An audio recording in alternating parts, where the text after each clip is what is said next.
Hello, world.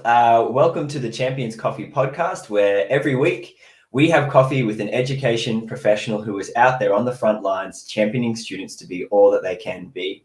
I'm your host, Ben Hallett, and I am the co-founder and CEO of Vygo. And for those of you who don't know about us, Vygo is a student support platform that helps educators connect your students to your champions, which are your mentors, your tutors, your counselors, and everything in between. At Vygo, we believe in celebrating professionals who make all of these support services and student success programs tick, which is why we're doing this podcast. Today, we are very lucky to have with us Kerry Valentine. Kerry is representing Torrens University, part of the Laureate International Universities Group, as the National Student Support Manager. In this role, Kerry supports Torrens and Think Education students across Australia and New Zealand through her work in the areas of disability and Indigenous support, counselling, student safety, and diversity. She commenced her career teaching secondary English and French in both Canada and Hong Kong before taking on English language program management. After many years in Hong Kong, Kerry and her family moved over to Perth, where she started work as Dean of the University of Western Australia Foundation Program for Study Group, and subsequently management roles in the international and student experience at Curtin University. Kerry has now been with Laureate since her relocation to Sydney in early 2018. Kerry, good morning and welcome. Hi, Ben. Thanks for inviting me. Yeah, and for those of you who caught our technical hiccup before, my apologies. Thanks for coming back in. I think we've got our internet connection sorted now, Kerry. Great. All right, so I'd love to jump into the questions today because I'm yet to get through all of the questions with any guest yet, Kerry. So I reckon you and I could potentially do it in time. All right, it's a challenge. Let's go. Yeah, let's do it. So I'd love to start off with understanding a bit more about the life experiences that first motivated you to enter into the education space, but then also into the stream of student support, student success, and that type of work. Mm-hmm. Well, it's we joke in my family that education is family business. My dad was a school principal, my mom a teacher. I'm one of 6 siblings, and pretty much all of us, bar one, ended up in education. So I guess it was just a natural evolution. Yeah. All of our extended family, it's the family gig. We're all educators. Yeah, right. And of course, going through uni, the one thing I said I was not going to be was a teacher, but yeah. It happens. So when I started, I was in Canada, and we are a bilingual nation. So I was doing FSL as opposed to ESL. I was teaching French as a second language, and that was a really good entree into language acquisition and things. And so it was a pretty natural, move to a country where I was doing ESL and also high school English and more French, even in Hong Kong. That was good. But for me, the transition into student experience, I suppose when you go into education management, they're never mutually exclusive. I mean, no matter what your role is, that should always be something that you're thinking about. It's always there, what matters, what's good for the students, what's going to have that impact that you really want. And when I became a parent, it shifted my perspective even further. And please, I'm not intimating on any level that people who are not parents aren't good educators. I'm just saying for me, that was a bit of a watershed because it does shift your perspective. It's very personal suddenly when you look at education, and you think you always put it through that lens. And then, so I have 2 boys, and my second son is special needs, and that again shifted my perspective drastically because I was very much aware of those people who were not part of the mainstream and those who were maybe a little bit removed and needed just that little bit of support and little extra just to make it a little equal for them in terms of access to education. So that's why I'm super passionate about what I do, because it's personal and it's meaningful. Wow, that's really powerful.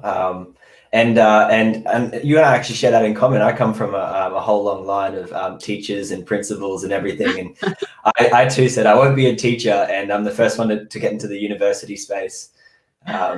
That being said, I have one sister who's not in education. She's the black sheep of the family, so yeah, we shame her. But yeah, okay, great. Well, awesome first question answer. So I'd love to hear a bit more about the current programs and services that you're currently involved with or working with at Torrens and with Laureate. I will say that for us, the move to online provision wasn't as difficult a transition, quite simply because I manage a different type of model, where in my previous roles at Curtin and UWA, it was very central. You had your campus, and it was a very campus-centric approach to everything, where here we are scattered across Australia and New Zealand. And so when I look at provision, I'm always thinking of it from a national perspective and rolling it out across. So my team is scattered across the country as well, and I've had to manage through that anyway. So for us, the switch to online wasn't as devastating. We made a transition with counseling, of course, and it's worked really well. And if anything, the national model has allowed us to reduce our wait times quite substantially for students. So we're getting to them within maybe a 2-hour turnover before we can get to them and get an active booking for them online. We do the face-to-face is a bit of a miss, but it's still, at least it's increasing our impact that way. So that's been really good.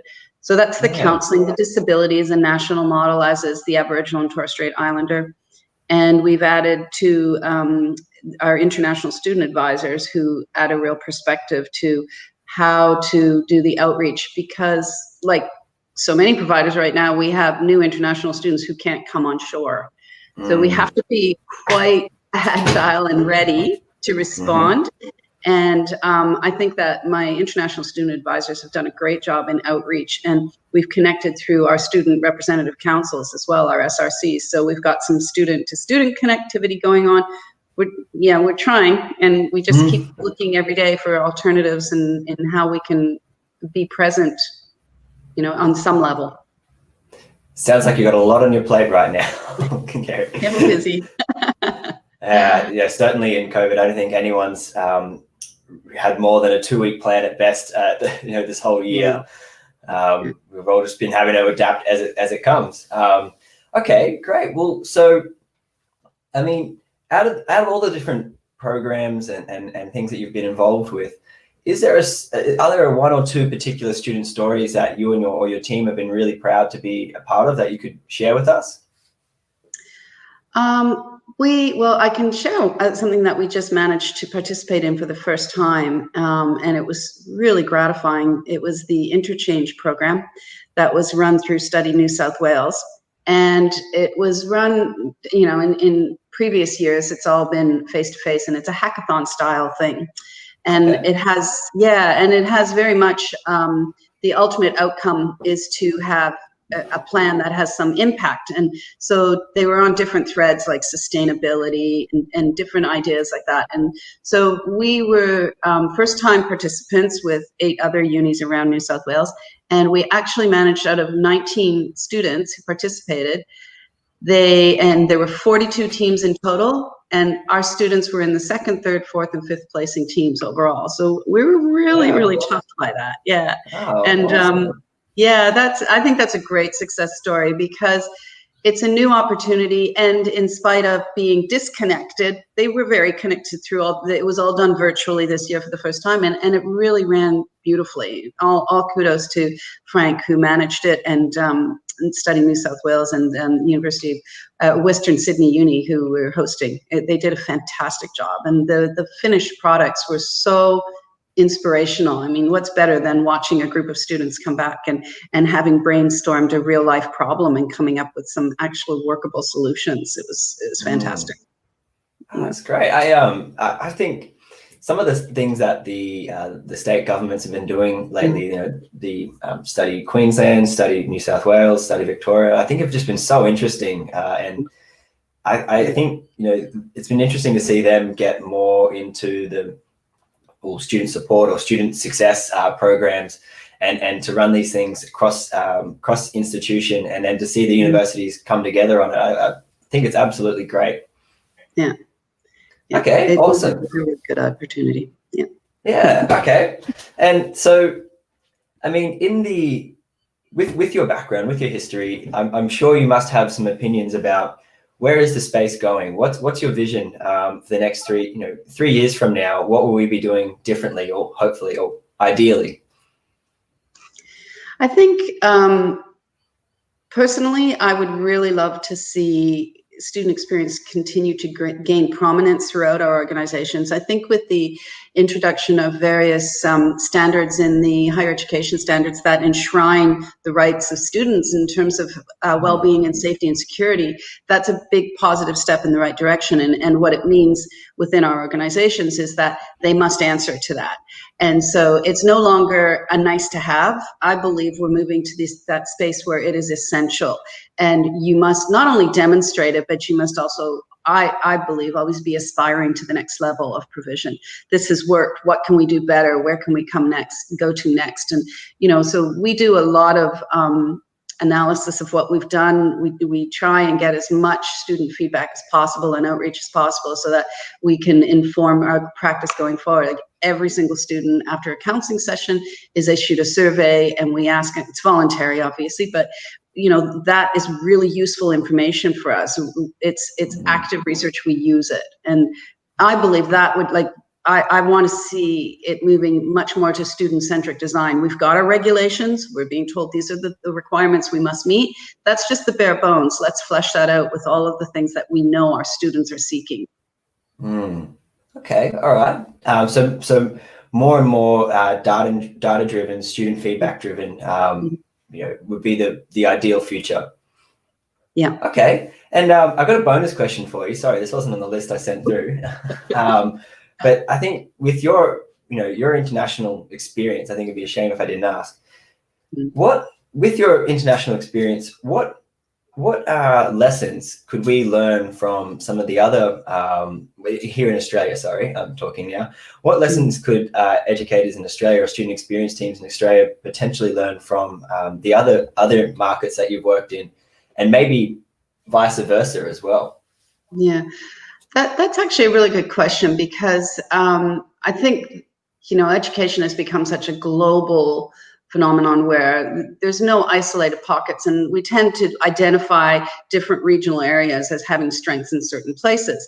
And in Canada, well-being has always been at the forefront. And I'm not sure if you're aware of this, but the Australian model for student health and well-being is actually fashioned on what was called the Okanagan Charter, which came out of British Columbia. Yeah, and so that was the groundbreaking statement that enshrined all of the rights of students for access to things that are beyond just the academic. So feeding the mental and the physical and the whole well-being picture. It was a really holistic approach, and that became basically, I don't know, the Rosetta Stone. It became the groundwork. Yeah. What was to follow. And I believe Canada has always had that at the forefront, and that's one of their fortes. And I think Australia is pretty agile and pretty fast on picking up on all of that too. So I'd say it's safe to say that we're learning very rapidly, and we're taking the models and really regionalizing them to our benefit. And it was the same with, if you look at the paper that Respect Now Always was the genesis that came out of this whole paper on sexual assault, sexual harassment in universities. And that's when we all began to ensure that we had programming that addressed, this whole sexual misconduct area, and it's that whole region. And if we look at what Australia did, they were very fast at coming out with a response. We leveraged on the UK content from an online course called Consent Matters, which is now in an Australian version, but we were really fast to get that in place. And we're seeing that, like, New Zealand is looking at what we're doing in that space as well, and fashioning a response along a similar line to what Australia's done. So you can see how, there's a germination of an idea somewhere, and it will filter through. Yeah, and I think that really highlights the importance of putting out ideas and making it bigger than your institution, because look at what it can spark across the globe. Yeah. Is there anything you think particularly in Australia, we might be leading at the moment? I think Australia has a really great capacity to have a diverse field of international students. If I'm to look at our institution, we really attract a large and diverse student base, and given the terrain, everything about Australia, just sort of it's such a nice, an amazing destination, and it's been very welcoming. So I feel that that's really to our benefit, and you can really see that reflected in terms of choice of destination. We've just climbed consistently over the years from an international perspective as a great place to go for things like well-being and safety and security.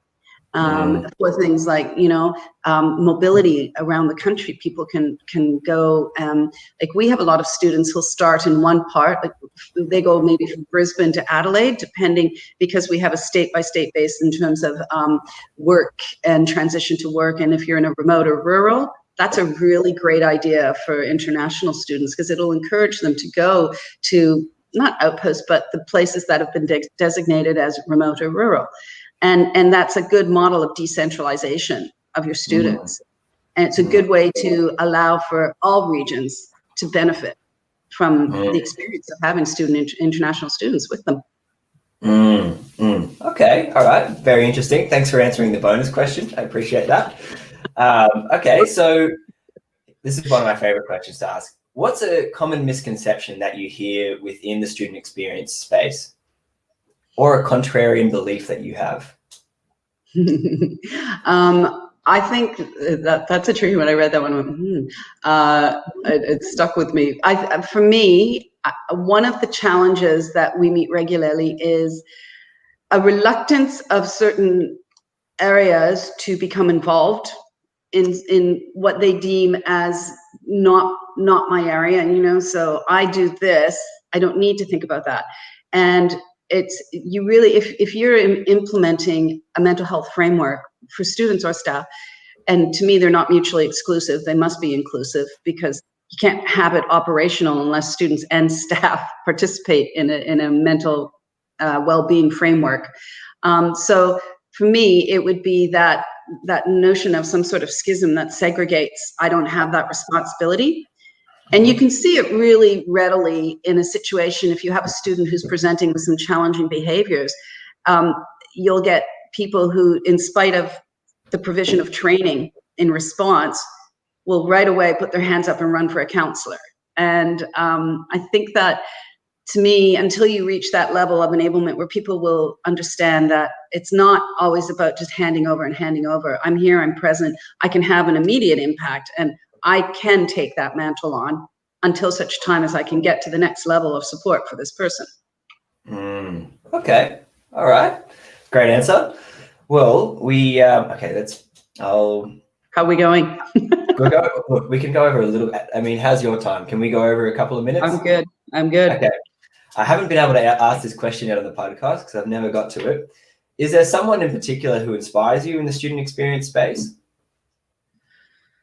Oh gosh, so many. I have a colleague who I met last year, and I find her work really appealing. I met her at there was an edX symposium last year, and her name's Kylie Ebert, and she is the director of student life over at Macquarie, just down the road from me. And she came to Macquarie from Newcastle. And what she has managed to achieve in a short span of time, I really, really admire. She's got a very open and inclusive attitude to it. And I aspire, because I look and I think she's ticked all the boxes that I'm trying to reach at the moment. So, I mean, it's a different dynamic in terms of our organizations and our institutions, but I'm really in awe of what she's managed to achieve in a relatively short period of time. Yeah. Okay. Yeah, I think I was at that same conference with you actually. I think you were, Sydney, yes. And I loved how to the point Kylie was, and transparent as well. Yeah, she called it how it was. Yeah, that's my kind of approach too. So I think that we're mutually attracted because we're going, yeah, I like that. Yeah, exactly. No barriers. I like that. Okay, final question for you. Okay. What advice or encouragement would you give a student about to begin their journey at university? Any student? Is there a particular group you're most passionate about? No, actually, I think that's a fair question because one of the things that I talk about with my team is when we talk about diversity and inclusion, to me, inclusion means everyone. And so I don't like to think of any specific group. And let's say I don't fall into one of those groups. Does that mean I'm ignored? It shouldn't, right? And so that's a really big thing for me as well, is to acknowledge that we've got everyone in that space and I shouldn't be focusing on one or the other. And so for me, like when my son started uni, I just said to him, take time to understand the system, take time to understand what's available to you. And I think for me, the biggest difficulty and the largest insurmountable hurdle is when students are not questing for more information about what is there. We have so much, and sometimes I feel it's an embarrassment of riches. They can't quite find it all because there's just too much, and it's maybe we're overloading them with information.